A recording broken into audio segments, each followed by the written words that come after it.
요한계시록 21장 3절과 4절 말씀을 보도록 하겠습니다. 21장 3절과 4절 말씀입니다.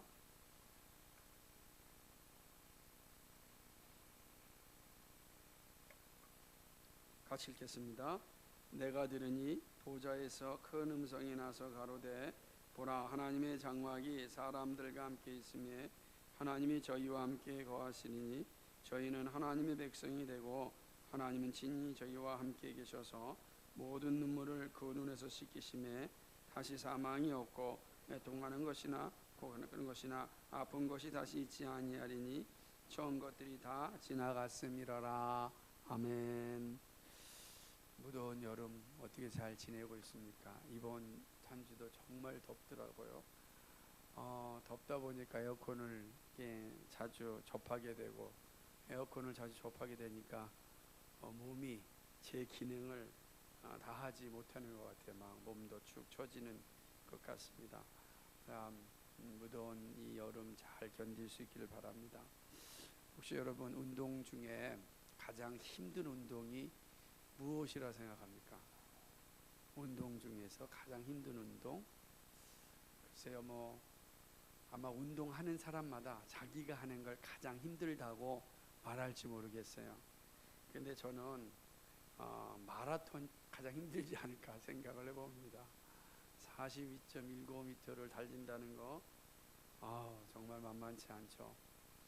끝까지 완주하려면 정말 폐활량이 정말 좋아야 되고 또 성적을 내려면 일반 사람들보다 더 폐활량이 좋아야 할 수 있는 게 이 마라톤이라고 생각합니다. 고등학교 때 600m 그때 600m 도는 거군요.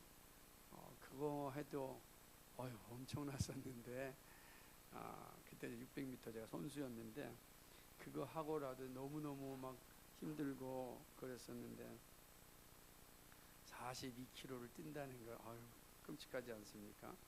그래서 마라톤은 인간의 한계에 도전하는 그런 스포츠라고 합니다. 스포츠에는 마라톤뿐만 아니라 인간의 한계를 시험하는 종목들이 참 많이 있기도 합니다. 최근에 광주에서 세계 선수권 수영 선수권 대회가 있었는데 그 중에 제 눈에 들어온 것은 한 번도 보지 못했는데 신문에 이렇게 사진으로 찍혀 있는데 하이 다이빙이 있더라고요. 와, 어떻게 그 높은 데서 떨어지죠? 바로 여기서 떨어져도 막 배가 그냥 철렁해서 아픈데 그 높은 곳에서 떨어지는 모습을 보면서 자, 인간의 한계를 시험하는구나 라는 그러한 생각을 하였습니다. 그런데요, 아무리 대단한 이 스포츠를 할지라도 정말 인간의 한계를 아주 극한까지 가게 하는 그러한 스포츠를 할지라도 끝은 있습니다. 끝은 있어요. 4.19m의 종점이 없으면 아마 마라톤 선수들 달릴 엄두도 안 날 겁니다. 아무리 길어도 마라톤도 끝이 있습니다. 그래서 완주할 수가 있는 것입니다. 저는 이런 생각을 해보면서 우리의 인생을 이렇게 생각해 보았습니다. 우리의 인생도 이와 동일하지 않는가? 다 끝이 있습니다. 우리의 마지막 종점이 있죠. 서로가 시간의 연수가 다를 뿐이지 모두가 그 종점에 다다르는 것 같습니다. 무한한 것은 이 땅에 존재하지 않습니다. 그렇다면 만물은 어떨까요? 이 땅의 모든 만물, 이 세상은 끝이 있을까요? 없을까요? 성경 우리에게 이 세상도 끝이 있다라고 이야기합니다. 왜냐하면 처음 하늘과 처음 땅이 없어지기 때문입니다. 처음 하늘과 처음 땅 없어지는 끝이 있고 다시금 깨끗이 정화되어 새롭게 시작하는 새 하늘과 새 땅이 있습니다. 그래서 이 땅의 만물과 우리의 인생은 사실은 연속성과 불연속성이 함께 존재하는 겁니다. 처음 하늘과 처음 땅이 사라지기 때문에 불연속성으로서 끝이 있지만, 그러나 영원히 사라지고 파괴되는 것이 아니라 새롭게 시작되는 의미에서 연속성이 있는 것이죠. 어찌 되었든 간에 모든 이 땅의 삶에는 다 끝이 있다라고 하는 거죠. 그리고 그 끝에는 두 가지 결과가 있죠. 하나는 영원한 심판에 떨어지는 이들과 또 영원한 거룩함을 입는, 그래서 완전히 새롭게 되는 그러한 사람들이 존재하게 되는 겁니다. 악인들이 심판받는 날이 올 것이고, 동시에 억울하였던 모든 일들이 다 풀어지는 날이 있습니다. 그건 바로 최후의 심판의 날이고, 그리고 그 날은 바로 주님이 재림하시는 날입니다. 주님이 재림하시는 날, 이 새하늘과 새 땅이 시작되는 날은 믿음을 가지고 살아가는 이들에게는 최고의 날입니다. 정말 극치의 상태가 있는 날 아니겠습니까? 그런데 도대체 이 날이 어떤 게 우리에게 주어지기에 최고의 날일까? 정말 극치의 상태에 있는 날일까? 구체적으로 어떠한 일이 우리에게 주어지기에 이런 행복의 극치를 맛보는 날일까? 궁금하지 않습니까? 우리가 그 새하늘과 새 땅을 기대하는 건 그 날이 이 땅에서 결코 맛볼 수 없는 극치의 행복을 누리는 날이기 때문에 그런 것입니다. 그런 측면에서 오늘 우리가 읽어 21장 3절과 4절은 그 극치의 상태가 무엇인지를 우리에게 보여주고 있습니다. 물론 21장과 22장은 그 극치의 상태의 모습을 파노라마처럼 쫙 펼쳐서 보여주고 있는 것이 사실입니다. 우리는 그 파노라마처럼 벌쳐져 있는 그 극치의 상태를 지금 하나씩 들어가고 있는데, 그 들어가는 이제 관문들을 지난주와 이번 주, 다음 주를 통해서 이렇게 살펴볼 것입니다. 오늘 본문은 우리에게 있어서 우리가 그토록 소망해야 되는 이유가 무엇인지를 말씀해 줍니다. 자, 본문 한번 자세히 보겠습니다. 두 절이지만 매우 중요한 의미를 담고 있습니다. 3절은 사도 요한이 하늘 보호자에서 들려오는 소리를 듣습니다. 그죠? 3절 보니까 내가 들으니라고 듣죠. 근데 무엇을 들었냐면은 그것은 새하늘과 새 땅의 모습을 보라는 소리를 듣습니다. 하늘 보호자에 계신 하나님께서 사도 요한에게 뭐라고 이야기하냐면 새하늘과 새 땅의 모습을 보라는 것입니다. 자, 이미 우리는 21절과 2절에서 새하늘과 새 땅의 모습이 무엇인지를 살펴보았습니다. 근데 이제 구체적으로 하나님께서 이야기합니다. 새하늘과 새 땅을 보라라고 말하고 있습니다. 왜요? 그 장면이 기록되어 있습니다. 그래서 사도 요한은 그 말씀에 순종하여서 새하늘과 새 땅의 모습을 봅니다. 근데 사도 요한이 보았던 새하늘과 새 땅의 모습은 너무나도 놀라운 장면이 있었습니다. 그렇죠? 그 놀라운 장면이 무엇이냐면 바로 하나님의 장막이 사람들과 함께 있는 겁니다. 잘 기억해야 돼요. 하나님의 장막이 사람들입니다. 온 인류죠. 개인이 아닙니다. 사람들과 함께 있습니다. 장막은 집입니다. 집. 그러니까 이 말씀을 3절을 보게 되면 하나님의 집이 사람들과 함께 있는 것입니다. 집이 사람들 가운데 있다라고 하는 것은 하나님이 그들 가운데 거하신다라고 하는 의미입니다. 근데 여기서 장막이라고 하는 이 말의 이 단어의 의미가 참 중요합니다. 장막은 원문으로 보면은 스케네라고 하는 뜻입니다. 스케네. 근데 이 말은 구약 성경을 생각해 보면은 스케네라고 하는 단어를 연상시킵니다. 같죠? 같은 단어는 아닌데 발음이 스케네이고 또 이 발음은 히브리어로 쉐케네라고 하는 단어가 생각나는데, 이 쉐케네라고 하는 말은요 하나님의 임재를 의미하는 말입니다. 하나님의 임재. 그래서 하나님의 임재를 표현할 때 이 쉐케네라고 하는 단어를 사용하는 거예요. 근데 오늘 하나님의 장막을 이야기하면서 사도 요한은 스케네라고 하는 단어를 사용하고 있습니다. 물론 스케네가 항상 스케네로 번역되지는 않습니다. 그러나 이 의미는 유사성을 가지고 있는 것입니다. 성경 전체로 볼 때 하나님의 장막은 이렇게 구약에서는 스케네로, 신약에서는 스케네로 바로 하나님의 임재를 상징합니다. 하나님께서 이스라엘 백성들 가운데 임재한다는 거죠. 하나님이 함께하는 것처럼 가장 큰 복이 어디 있습니까? 그죠? 우리가 항상 종종 이야기할 때 부모가 자식이 아이들이 가장 편안한 상태가 언제냐면 부모와 함께 있을 때, 부모의 손을 잡고 있을 때, 부모의 품에 있을 때 세상에서 어떤 소리가 들려도 그는 평화를 유지합니다. 평안을 유지하죠. 하나님이 함께한다는 것은 이 어린아이가 부모와 함께한다는 것과 비교할 수 있습니다. 그러나 그 의미는 상상할 수 없도록 큰 차이가 있는 것이죠. 이렇게 사도 요한은 하늘을 볼 때 하나님의 사람들이 하나님과 함께하는데 하나님의 집이 사람들 가운데 거하는 그 모습, 하나님이 사람들 가운데 임재하는 모습을 보았습니다. 근데 임재라고 하는 단어, 하나님이 함께한다라고 하는 단어는 의미는 두 가지 의미가 있어요. 이게 되게 중요한데요.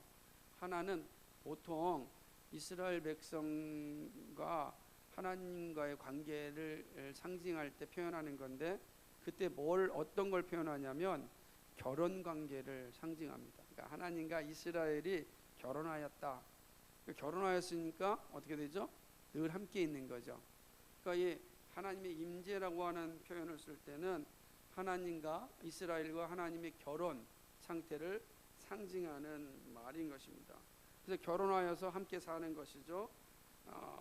그리고 그 결혼 관계는 누구도 갈라서게 할 수 없습니다.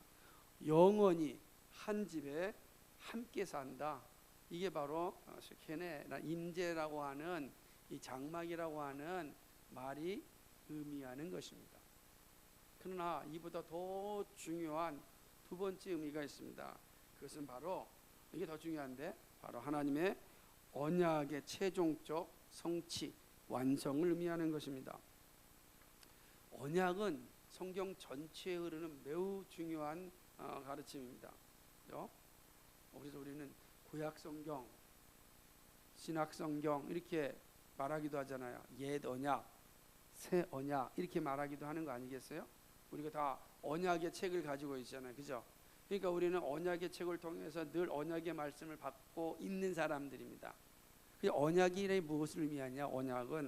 언약이라고 하는 것은 하나님은 우리의 하나님이 되시고 우리는 하나님의 백성, 하나님의 자녀가 되어 영원히 사는 것을 말합니다. 언약의 정의가 여기 있는 거야. 하나님은 우리의 하나님이 되시고 우리는 하나님의 백성, 하나님의 자녀가 된다라고 하는 것이죠. 이것은 성경 처음부터 주어진 약속입니다. 에덴 동산을 한번 생각해 보시기 바랍니다. 에덴 동산에 인간이 사는 방법은 다른 것 아니었습니다. 바로 하나님의 계명을 지키는 겁니다.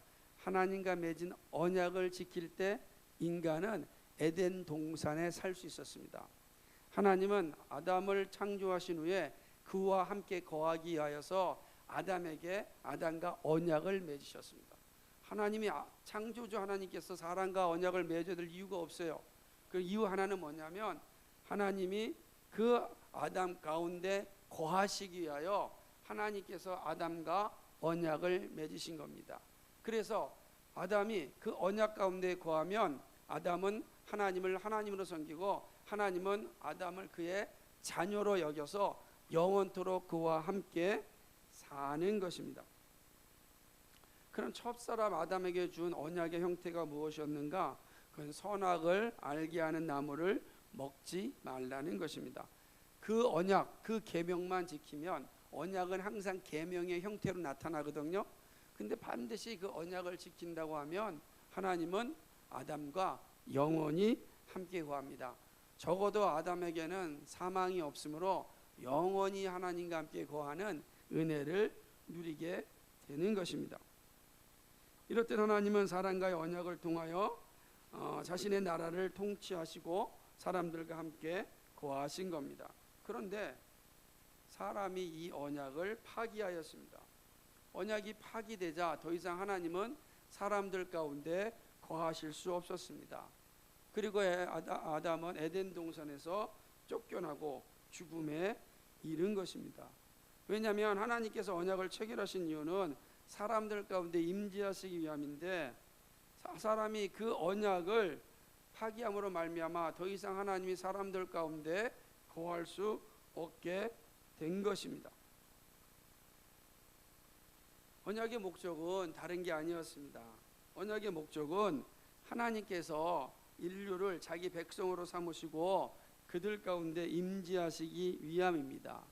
이렇듯 언약의 목적은 하나님의 백성 삼으심에 있습니다. 그래서 이 언약의 정의에 합당하게 우리에게 주신 언약의 목적은 하나님의 백성 삼으심입니다. 그런데 이러한 첫 언약이 파괴되었습니다. 인류가 하나님의 백성 되면서 떠난 것입니다. 이것은 전적으로 인간의 문제였습니다. 근데 놀라운 것은요, 하나님께서 이 언약의 파기의 문제를 인간에게 다 돌리지 않으셨다라고 하는 겁니다. 사람에게만 돌리지 아니하시고 그 책임을 하나님께서 자신에게도 돌렸습니다. 그래서 하나님은 다시 창조의 목적을 회복하시기로 작정하신 것입니다. 그런데 문제는 타락한 인간은 이 관계를 회복할 수 있는 능력이 없습니다. 그는 전적으로 타락하였기 때문에 하나님과의 거룩한 관계를 회복할 수 있는 자격을 상실하고 만 것입니다. 그러나 하나님께서는 이것을 회복하시기로 사람과 맺었던 그 언약의 파기의 문제를 자신에게 돌렸기 때문에 하나님 이 문제를 해결하기로 작정하셨어요. 사람으로는 할 수 없으니까 하나님께서, 특별히 성자 하나님께서 사람의 몸을 입으시고 이 땅 가운데 오심으로 그 언약을 다시금 회복하시기로 하신 것입니다. 그래서 성육신하신 예수 그리스도를 통하여 모든 인류를 하나님 백성으로 삼게 하셨고, 그리고 하나님은 다시금 그 백성 가운데 거하게 하신 것입니다.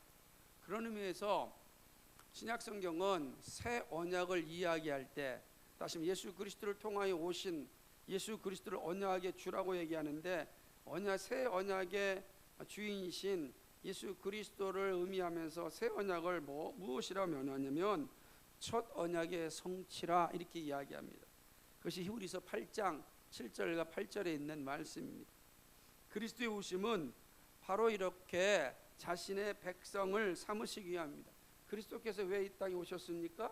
우리를 죄로부터 구원하여 다시금 자신의 백성 삼으심입니다. 그래서 하나님께 원래 주셨던 그 창조의 목적을 다시금 백성 삼으신 인류를 통하여 이루어 가시기 위함입니다. 되게 중요한 겁니다. 하나님은 이러한 자신의 뜻을 알려주시기 위하여 역사 속에서 언약의 말씀을 하셨습니다. 이제 제가 그 성경의 실제적인 증거를 살펴보도록 하겠습니다.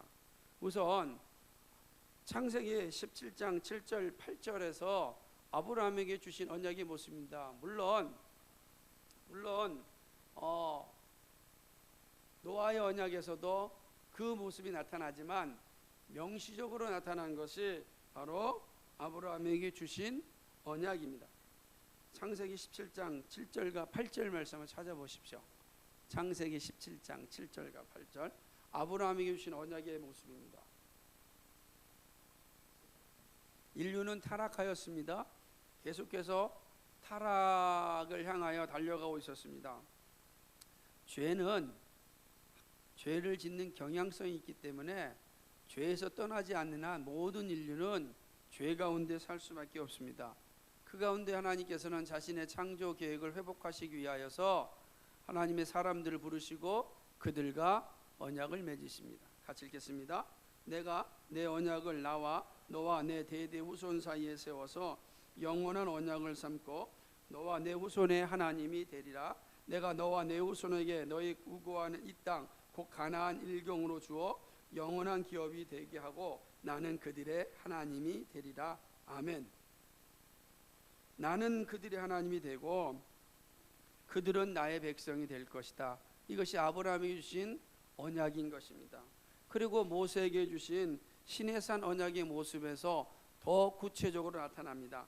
출애굽기 19장 5절 6절입니다. 한번 찾아보십시오. 출애굽기 19장 5절과 6절 말씀입니다. 잘 찾으시고 따라오셔야 돼요. 되게 중요한 말씀을 보고 있습니다. 지금 출애굽기 19장 5절과 6절 말씀입니다. 같이 읽겠습니다. 세계가 다 내게 속하였나니 너희가 내 말을 잘 듣고 내 언약을 지키면 너희는 열국 중에서 내 소유가 되겠고 너희가 내게 대하여 제사장 나라가 되며 거룩한 백성이 되리라. 너는 이 말을 이스라엘 자손에게 고할지니라. 너희가 내 언약을 지키면 너희는 열국 중에서 내 소유가 되겠고 너희가 내게 대하여 제사장 나라가 되고 거룩한 백성이 되리라. 이게 언약의 목적이죠. 이 모습은 이제 좀 더 구체적으로 드러납니다. 레위기서 26장 11절과 12절입니다. 오늘 이 레위기서 26장 11절과 12절은 오늘 우리가 읽은 이 요한계시록 21장 3절 말씀과 가장 밀접하게 연관되어진 말씀입니다. 자, 같이 읽습니다. 시작. 내가 내 장막을 너희 중에 세우리니 내 마음이 너희를 싫어하지 아니할 것이며 나는 너희 중에 행하여 너희 하나님이 되고 너희는 나의 백성이 될 것임이니라. 아멘. 내가 내 장막을 너희 중에 세울 것이다. 목적이 뭐죠? 나는 너희 하나님이 되고 너희는 나의 백성이 될 것임이라. 언약의 목적이죠. 그리고 이것은 옛 언약, 첫 언약의 모습이었습니다. 그리고 하나님은 이제 예레미야 선지자와 에스겔 선지자를 통하여서 새 언약을 선포합니다. 새 언약의 핵심이 무엇입니까? 그것은 바로 예레미야서 31장 31절에서 33절의 말씀입니다. 다 읽어야 되지만 예레미야서 31장 33절만 함께 읽도록 하겠습니다. 찾아보십시오. 구약성경 예레미야서 31장 33절입니다. 그러나 여러분은 눈으로 31절 한번 보시고 33절을 같이 읽도록 하겠습니다. 같이 읽겠습니다. 시작. 여호와 말하노라. 그러나 그날 후에 내가 이스라엘 집에 세울 언약은 이러하니 곧 내가 나의 법을 그들 속에 두며 그 마음에 기록하여 나는 그들의 하나님이 되고 그들은 내 백성이 될 것이라. 아멘. 근데 31절에 뭐라고 얘기하냐면 나 여호와가 말하노라. 보라 날이 이르리니 내가 이스라엘 집과 유다 집에 뭘 세운다고요? 새 언약을 세운다. 그 새 언약이 뭐라고요? 나는 그들의 하나님이 되고 그들은 내 백성이 될 것이라. 언약이죠. 그러고 난 다음에 또다시 오늘 요한계시록 21장 3절과 가장 밀접한 말씀인 에스겔 선지자의 말씀을 볼 수 있습니다. 에스겔서 37장 27절 말씀입니다. 찾아보시면 에스겔서 37장 27절이에요. 이 말씀을 잘 기억하고 보아야 됩니다. 같이 읽습니다. 에스겔서 37장 27절입니다. 시작. 내 초소가 그들 가운데 있을 것이며 나는 그들의 하나님이 되고 그들은 내 백성이 되리라. 다시 읽습니다. 시작. 내 초소가 그들 가운데 있을 것이며 나는 그들의 하나님이 되고 그들은 내 백성이 되리라. 자, 이 말씀은 우리가 앞서 보았던 레위기 26장 11절과 12절 말씀이죠. 거기서는 뭐라고 얘기했습니까? 내가 내 장막을 너희 중에 세운다 그랬죠. 에스겔 선지자는 내 초소가 그들 가운데 있을 것이다 라고 이야기하죠. 이게 언약의 목적입니다. 하나님은 언약을 성취하여 인류를 자신의 백성으로 삼으시려고 언약을 말씀하셨고 친히 그리스도의 오심으로 새 언약을 회복하셨습니다. 그리고 마침내 새 하늘과 새 땅에서 그 언약을 성취하십니다. 그런 측면에서 요한계시록 21장 3절을 다시 한번 읽어보겠습니다. 자, 우리가 지금 창세기부터 쭉 진행돼서 온 그 말씀을 다시금 요한계시록을 통하여서 확인하는 겁니다. 같이 읽습니다. 시작. 내가 들으니 보좌에 큰 음성이 나서 가로되 보라 하나님의 장막이 사람들과 함께 있음에 하나님이 저희와 함께 거하시리니 저희는 하나님의 백성이 되고 하나님은 친히 저희와 함께 계셔서 아멘. 하나님의 장막이 사람들과 함께 있음에 하나님이 저희와 함께 거하시리니 저희는 하나님의 백성이 되고 하나님은 친히 저희와 함께 계셔서. 우리가 요한계시록 20장 3절 말씀을 어떻게 이해해야 되는가?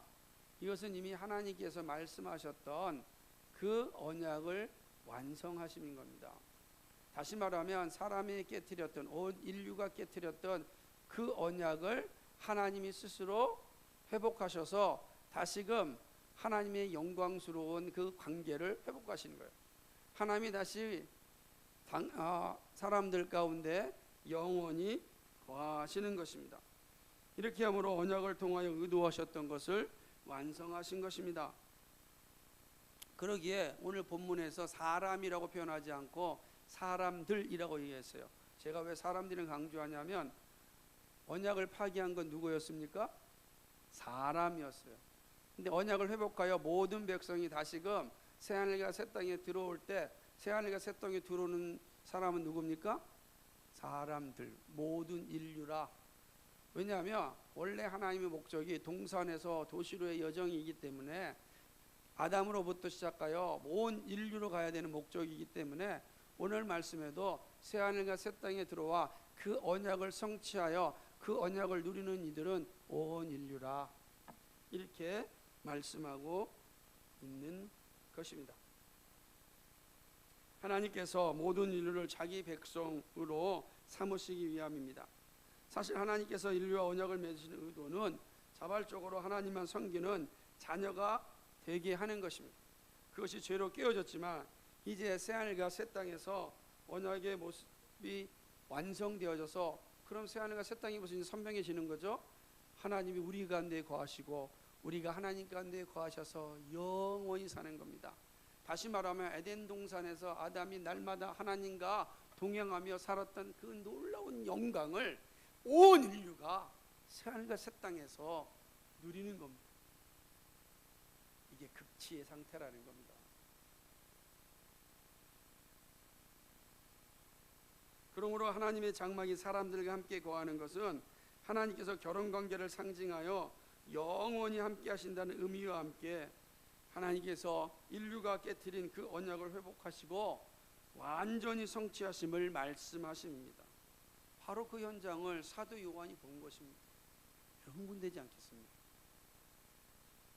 여러분이 그 현장을 본다고 생각해 보십시오. 근데 사도 요한이 자신이 본 그 현장을 우리에게 그대로 보여주고 있습니다. 그리고 그리스도를 믿는 우리들은 그 현장을 다 누리게 될 것입니다. 하나님의 집이 우리 가운데, 하나님께서 우리 가운데 임재하십니다. 우리는 하나님의 백성이 될 것입니다. 그리고 하나님과 영원히 함께 할 것입니다. 이렇게 언약이 완성된 나라가 보여주는 그 흥분 어떻겠습니까? 그런데 오늘 사도 요한은 그 흥분의 구체적인 모습을 보여줍니다. 그것이 4절 말씀입니다. 4절은 언약이 성취된 그날의 모습을 우리에게 알려줍니다. 그날에는 더 이상 눈물이 없습니다. 사망도 없습니다. 슬픔도 없습니다. 고통도 없습니다. 눈물, 사망, 슬픔, 고통, 이것은 언약이 완성되기 이전의 모습들입니다. 불순종하죠. 하나님의 말씀을 듣기를 싫어하죠. 딴 생각하며 살아가죠. 온갖 음행을 범하며 우상 숭배에 빠지며 살아가죠. 하나님을 섬기는 것 하지만 그 내면에는 온갖 썩은 것이 디글디글거리던 우리의 인간의 모습들이 사라지는 거예요. 불순종의 모습이 사라집니다. 언약이 완성되기 이전에는 바로 그 죄 때문에 우리는 우리의 눈에서 눈물이 마를 날이 없습니다. 슬픔이 사라지지 않는 날이 없습니다. 고통이 사라지는 날이 없습니다. 그죠? 바울은 이렇게 얘기했습니다. 무릇 경건하게 살고자 하는 자는 핍박을 겸하여 받을 것이다. 이렇게 얘기했어요. 경건하게 살아도 핍박이 옵니다. 죄 가운데 사는 자들의 삶의 모습 가운데 참된 기쁨이란 존재하지 않습니다. 죄가 여전히 살아있을 때의 모습입니다. 그러나 사도 요한이 본 그날은, 새하늘과 새 땅에 그날은 더 이상 죄가 존재하지 않습니다. 이사야 선지자가 예언하였던 것처럼 죄가 가지고 있었던 모든 수치가 사라지는 것입니다. 이사야서 25장 8절에 사망을 영원히 멸하실 것이라 주 여호와께서 모든 얼굴에서 눈물을 씻기심에 그 백성의 수치를 온 천하에서 제하시리라. 여호와께서 이같이 말씀하셨느니라. 아멘. 우리가 당하였던 모든 수치가 다 사라지는 겁니다. 여러분, 이 세상에서 당하였던 수치가 있지 않습니까? 모욕을 당한 적 있지 않습니까? 그죠? 얼마나 많은 수치가 있습니까? 돈이 없어서 당하는 수치, 배우지 못해서 당한 수치, 그죠? 건강하지 못해서 당한 수치, 이 세상 기준에 합당하지 못해서 당한 모든 수치가 있습니다. 근데 주님이 얘기합니다. 그 수치가 올 때, 사람이 가장 슬플 때는 언제냐면요, 수치심을 당할 때, 모욕감을 당할 때. 제가 예전에 목회하였을 때 어떤 분한테 정말 심각한 모욕감, 제 평생 딱 한 번 눈에서 눈물이 난 적이 있었어요. 너무너무 수치가슴이 있고 모욕을 당하니까 견딜 수가 없는 거예요. 그것도 주일날 교사회를 하는데 너무너무 수치를 당하니까 말이 안 나오고 눈에서 눈물이 쭉 흘러요. 제가 87년도부터 사실은 지금까지 교회 사역을 했는데 딱 한 번이었어요. 온갖 욕을 들어도 사실은 담대하였는데 정말 내면에 깊은 수치를 주니까 감당할 수 없는 눈물이 나오더라고요. 평생 잊지 못해요. 여러분도 그럴 겁니다. 그 사람들이 종종 그러잖아요. 주먹으로 얼굴을 맞으면 화가 나지만 뺨때기를 맞으면 눈물이 난다고. 수치심을 못 견디는 거예요. 근데 주님께서 말씀하십니다. 모든 얼굴에서 눈물을 씻기심에 그 백성의 수치를 온 천하서 제하시리. 하나님의 언약 안에서 완전히 회복됩니다. 그래서 죄가 주는 이 땅의 고통과 죽음은 존재하지 않습니다. 그리고 오직 하나님이 주시는 기쁨과 감사만이 있습니다. 이것이 바로 처음 것들, 즉 처음 하늘과 처음 땅과 바다가 사라진 것입니다. 오늘 우리는 매우 중요한 말씀을 보았습니다. 하나님의 언약이 완성되는 그 모습을 보고 있습니다. 하나님의 창조의 계획이 그리스도의 구속을 통하여 새하늘과 새 땅에서 성취되는 장면을 보고 있습니다. 그리고 언약이 완성이 주는 그 황홀감도 보았습니다. 이것은 현실을 살아가면서 주님의 재림을 준비하는 우리에게 매우 중요한 교훈을 줍니다. 그 교훈이 무엇일까요? 짧게 생각해 보고자 합니다. 첫 번째는 8가지인데요. 첫 번째는 그리스도인은 하나님의 언약 백성이다라고 하는 사실입니다.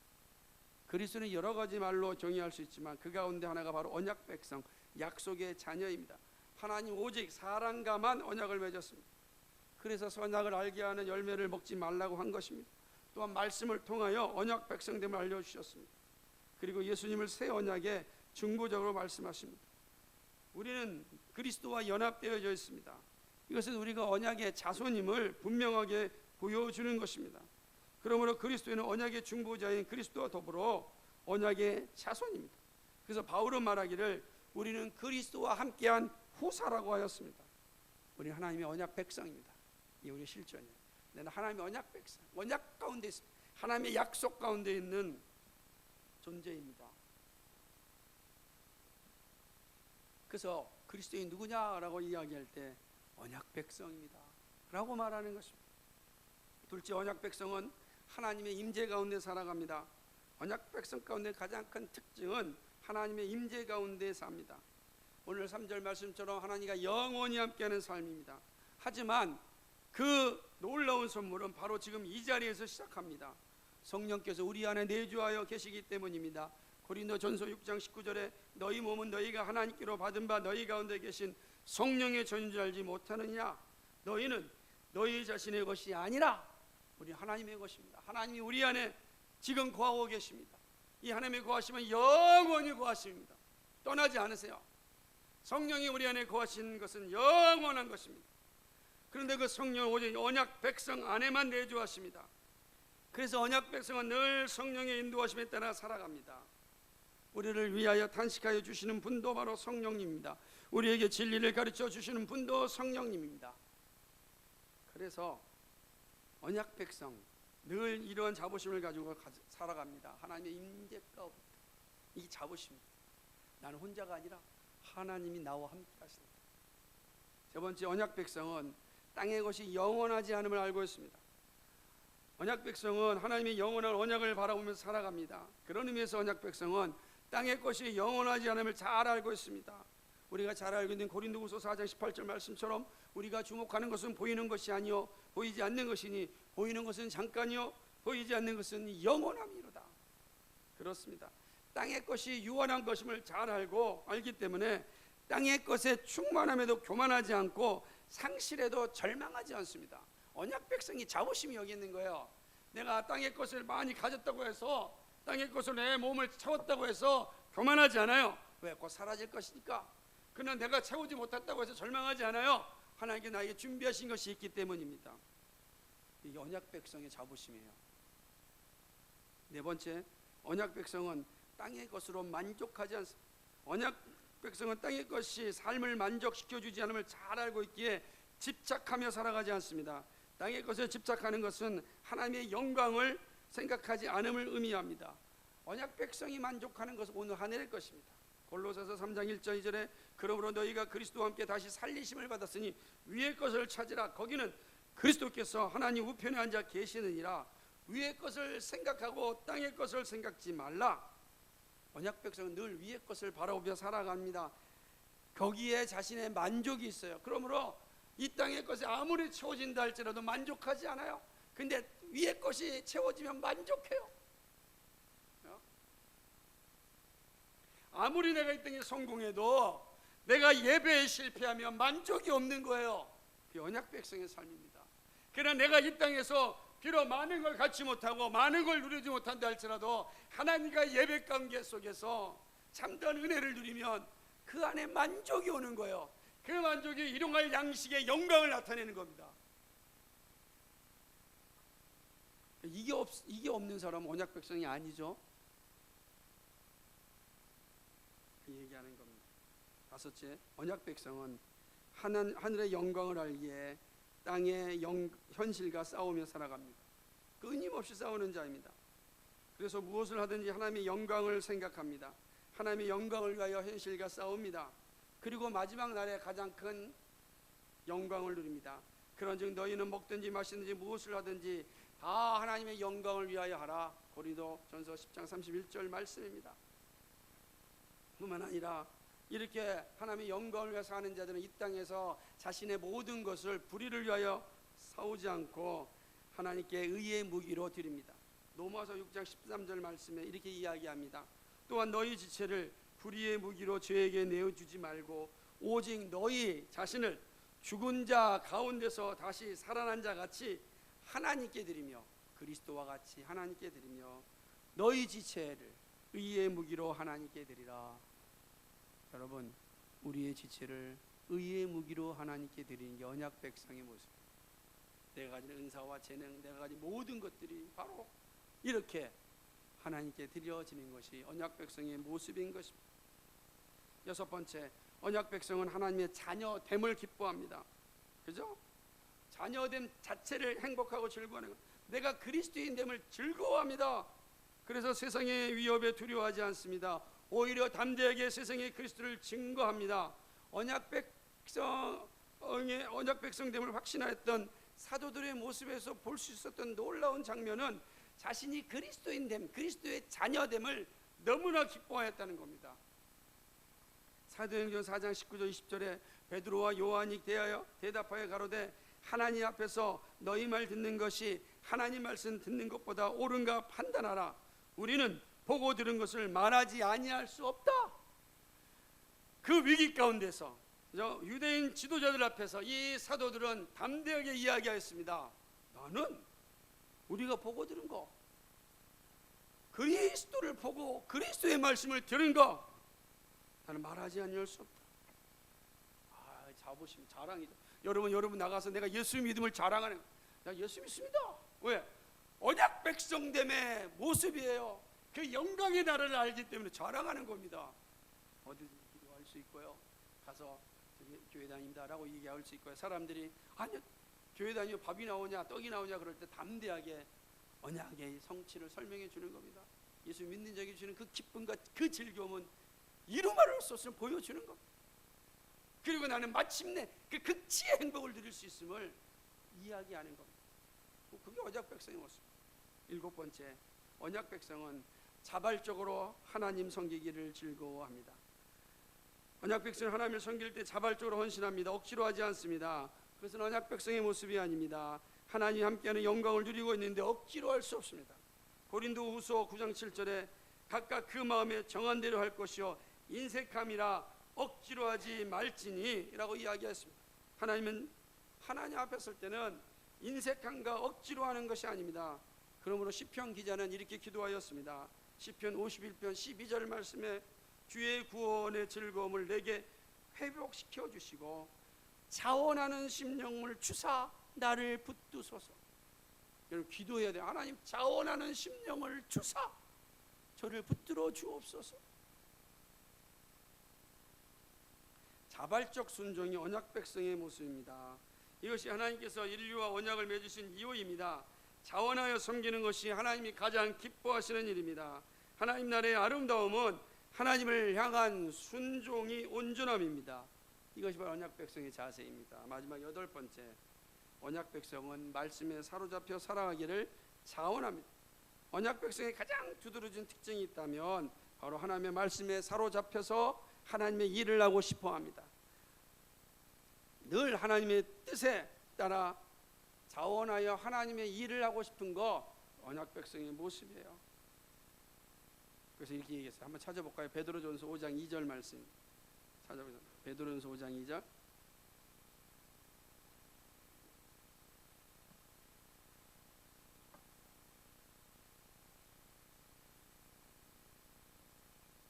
같이 읽습니다. 시작. 너희 중에 있는 하나님의 양무리를 치되 억지로 하지 말고 하나님의 뜻을 따라 자원함으로 하며 더러운 이득을 위하여 하지 말고 기꺼이 하며. 아멘. 하나님의 뜻을 따르기를 기뻐합니다. 근데 어떻게 해요? 자원하여. 그래서 말씀이 명하는 대로 살아가기를 기뻐합니다. 말씀이 인도하는 대로 순종합니다. 자신의 생각이 아니라 하나님의 말씀을 통하여 살려고 합니다. 시편 기자는 19편 10절 말씀에서 이렇게 이야기합니다. 금 곧 많은 정금보다 더 사모할 것이며 꿀과 송이꿀보다 더 달도다. 그 말씀이 꿀보다 더 달다라고 이야기합니다. 성령이 우리 가운데 임하며 이 고백이 나오는 거예요. 언젠가 이렇게 누가 이야기하더라고요. 과연 이게 가능한가? 불가능한 얘기 아닌가? 이렇게 말하는 거 불가능하다 이렇게 이야기하더라고요. 사람의 의지로는 불가능하죠. 사람의 의지로는 무엇이나 다 불가능합니다. 할 수 있는 게 아무것도 없습니다. 근데 성령이 우리 가운데 임하신 언약 백성은 성령께서 우리를 통하여 그 말씀의 꿀을 먹게 합니다. 그 말씀이 주는 그 은혜 가운데 살아가게 하는 것이, 하나님의 말씀에 대한 분명한 고백이 있는 것이 바로 언약 백성의 삶입니다. 이러한 믿음으로 주님 오시는 그날을 준비하며 살아갑니다. 그리고 마침내 그 언약이 성취되는 영광을 보게 됩니다. 그리고 우리는 언약의 성취를 통하여 언약 백성의 그 영광을 누리게 될 것입니다. 자, 그렇다면 문제는 여기 있습니다. 오늘 살아가는 우리들에게 이 말씀 어떻게 적용할까? 우리는 언약의 자녀가 되었습니다. 자녀가 되는 게 얼마나 참으로 행복하고 흥분되는지 잘 알고 있습니다. 언약의 자녀가 되는 것은 철저하게 하나님의 은혜로 됩니다. 우리의 행위는 하나도 없습니다. 여러분, 이 사실을 기억하는 것이 너무나 중요합니다. 우리는 진노의 자녀였고 세상을 즐기며 살 수밖에 없는 타락한 존재였습니다. 그런데 하나님께서 우리를 사랑해 주셔서 언약 백성이 되게 하셨습니다. 우리는 예수 그리스도의 은혜를 통하여 회복된 새 언약의 백성으로 마침내 언약이 성취되는 영광을 누리게 될 것입니다. 그때 더 이상 눈물도 없고 슬픔도 없고 죽음도 없고 오직 하나님이 주신 기쁨과 즐거움을 누리게 될 것입니다. 근데 그때 누리는 것이 아니라 지금부터 누리는 겁니다. 성령께서 우리 안에 거하심으로 우리에게 그런 은혜를 베풀어 주시는 것입니다. 여러분, 이것은요 그 무엇과도 바꿀 수 없는 보물입니다. 그러면 내가 언약 백성 되었음을 자부심을 가지고 있어야 됩니다. 내가 언약 백성 되었다는 이 사실이 얼마나 놀랍고 얼마나 위대한지 모릅니다. 다 잊어버려도 내가 언약 백성이라는 사실 하나만으로도 나는 행복한 존재입니다. 이거를 잃어버리지 않기를 간절히 소망합니다. 하지만 반드시 언약 백성의 자부심을 잃어버리면 어떠한 영광도 누리지 못합니다. 혹 잠시 동안 세상이 주는 소산물에 따라 기뻐할 수 있을 수 있지만 그러나 그 모든 것은 잠깐입니다. 다 잠깐입니다. 세상에서 잠깐 눈에서 눈물을 씻어줄 수 있지만 영원한 고통을 줍니다. 그죠? 물질이, 성공이 잠깐 기쁨을 줄 거예요. 안 그러겠어요? 여러분, 보너스를 받으면 잠깐 기쁘잖아요. 그냥 갑자기 막 와. 그러나 금방 사라집니다. 높은 자리에 올라가는 거 금방 사라집니다. 잠깐 동안입니다. 잠깐. 세상은 잠깐 눈에서 눈물을 씻어줄 수 있고 슬픔을 씻어줄 수 있지만 영원한 고통을 줍니다.